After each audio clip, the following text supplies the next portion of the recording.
From the likes of Dior, Dries van Noten and Alexander McQueen to fast fashion retailers such as H&M and Zara, all of them have been inspired by India. It shows how political fashion can be. Everybody in France basically went crazy over this beautiful outfit. Diana Vreeland, the then editor-in-chief of Vogue, her comment is said to have been something like, how clever of him that he knew that pink is the navy blue of India. Hi, my name is Liz, I'm a fashion and art historian and the founder of the fashion label Pelagona, and on this channel I'm telling you the stories behind fashion trends. Today I'd like to talk about India and its role in fashion history. When we think about India, we at first probably think about its role in the global supply chain in the fashion industry. We can look inside our garments, we will find a label saying Made in India. But actually the role of the country moves way beyond that of a mere small wheel in this global machinery. For centuries, the country has inspired artists and designers. The finest products were sourced from India because the embroideries, the techniques, the craftsmanship was so sought after. So these products and objects and textiles have been admired and celebrated, but at the same time also exploited and appropriated. Until today, the influence of the aesthetics of India cannot be underestimated. From the likes of Dior, Dries van Noten and Alexander McQueen to fast fashion retailers such as H&M and Zara, all of them have been inspired by India.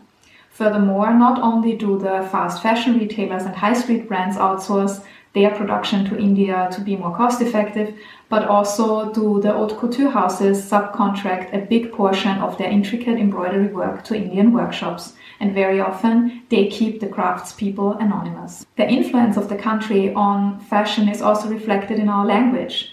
Shawl, muslin, pyjama are three examples how these terms have already been incorporated into our life.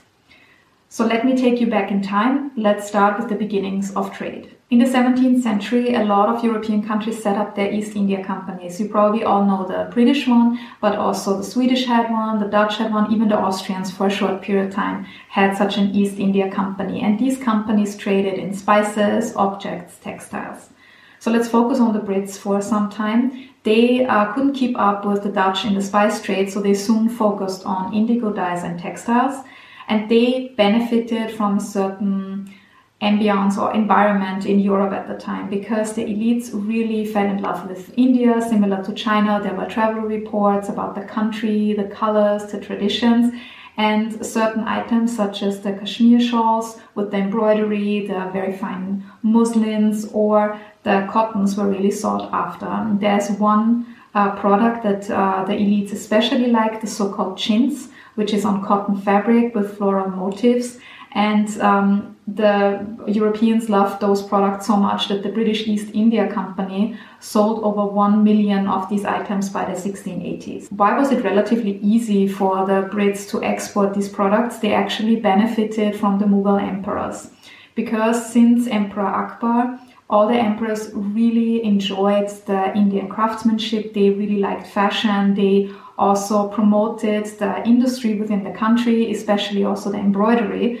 And they also exported those products. And with this export, the Mughal emperor became one of the richest people in the world. So of course, when the Brits came, they saw the opportunity and they wanted to enter that market as well. At this time, Bengal was the center of weaving. Bengal is today's Bangladesh and India's West Bengal. And only in Dhaka alone, there were 25,000 weavers who worked on these chintz products that were exported to Europe. At the beginning of the 18th century, the Brits benefited from the collapse of the Mughal Empire and the interdynastic conflicts after that. They could quickly establish themselves and then systematically build a system of export but also exploitation for the area. The real boost for Indian products in Europe came in the 18th century due to the Industrial Revolution, because then the lifestyle changed. Before, only the monarchs and the aristocrats had access to these products, but now there's also a rich upper class who wanted to display their wealth. They wanted to drink tea, they wanted to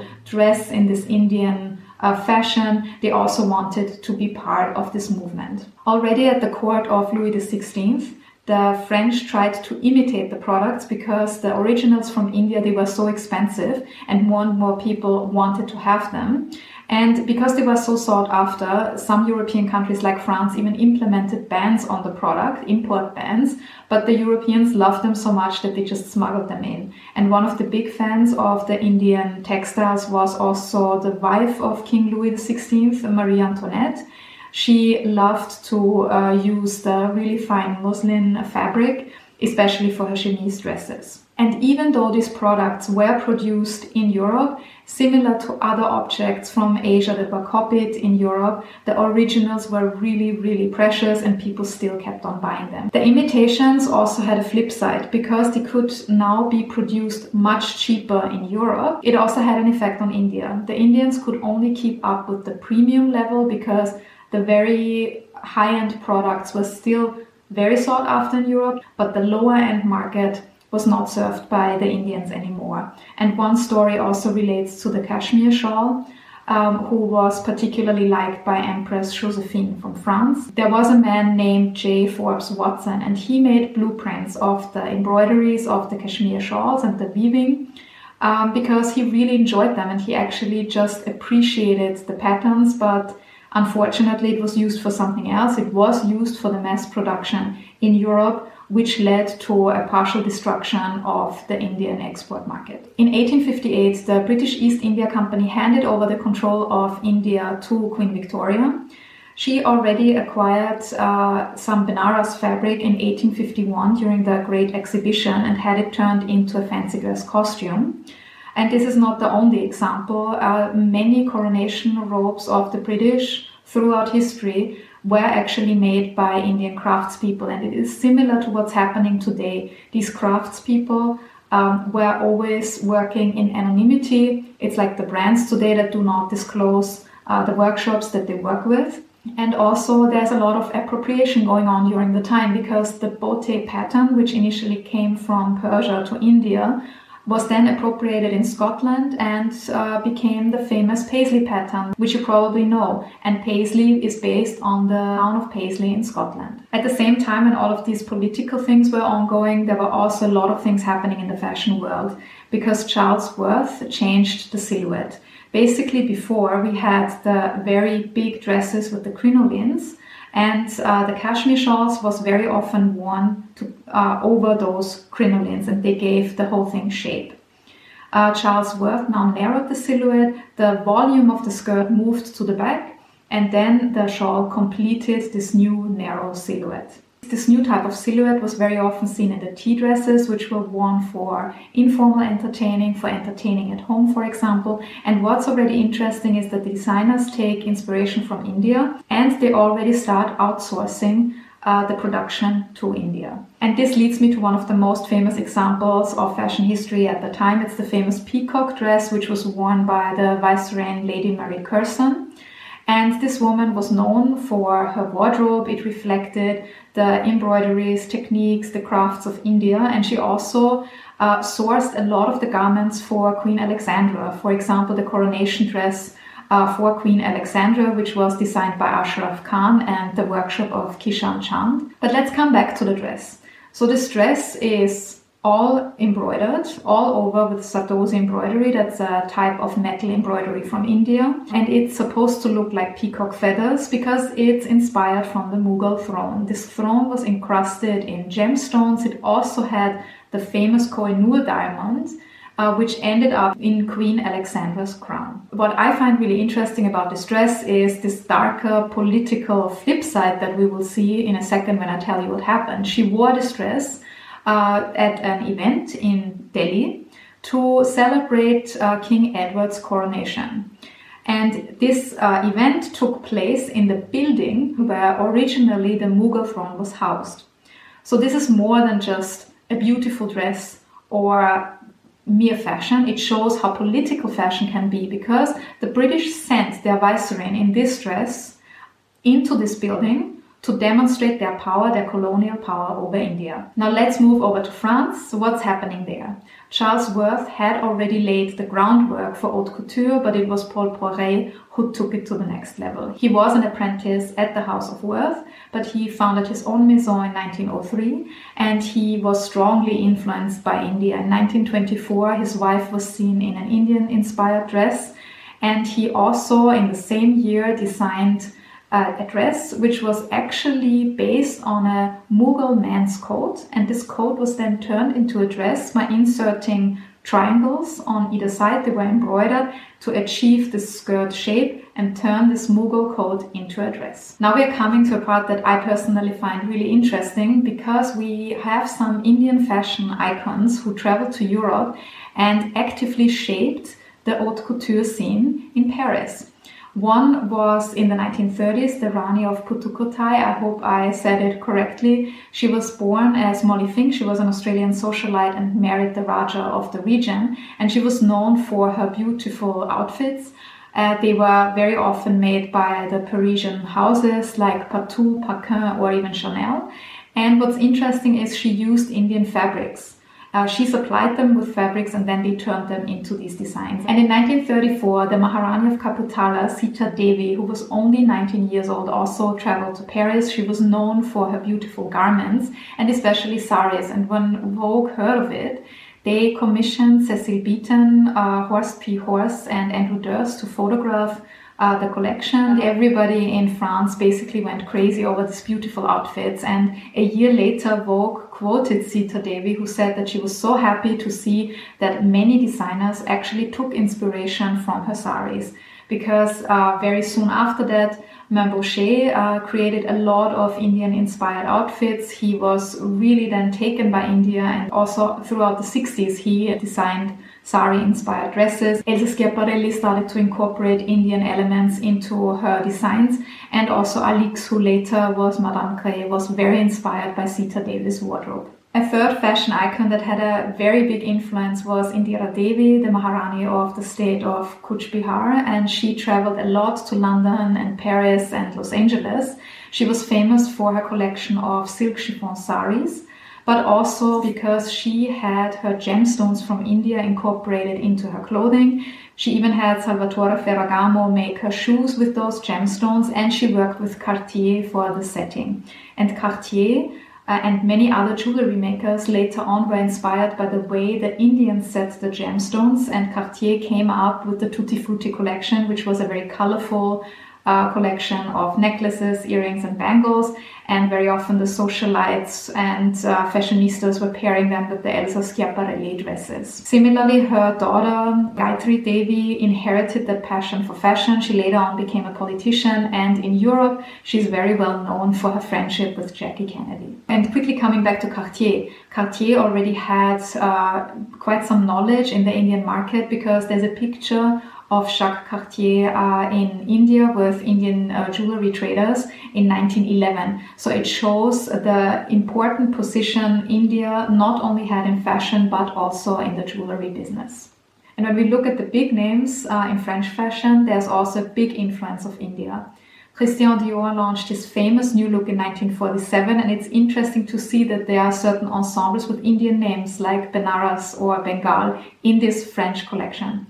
And even Yves Saint Laurent later, when he launched his label in 1962, he previously worked for Dior, he had many Indian elements in that collection. He had turbans, he also had Raja jackets, and 20 years later, in 1982, he launched another heavily colorful and Indian-inspired collection, and this was even more Indian-inspired and got even more praise. And what I find so interesting about Yves Saint Laurent is that he actually never traveled to India. All of his inspiration just came from books and objects, but he obviously had a certain passion for the country, and it's just beautifully translated into his garments. There was even a retrospective, so Yves Saint Laurent clothes came to India in 1989. The French embassy organized this, in Delhi, which I find also a very beautiful gesture that these clothes then made it to India. And Yves Saint Laurent was not the only one. Also, Hubert de Givenchy and Balenciaga had a lot of sari drapings, for example, in their designs. And there's an interesting story because one of the dressmakers who was in charge for the drapings at Balenciaga then changed over to Yves Saint Laurent in the 60s. And this is why this sari drape is a recurring theme in Yves Saint Laurent's collections. There are many more designers who took inspiration from India for their designs.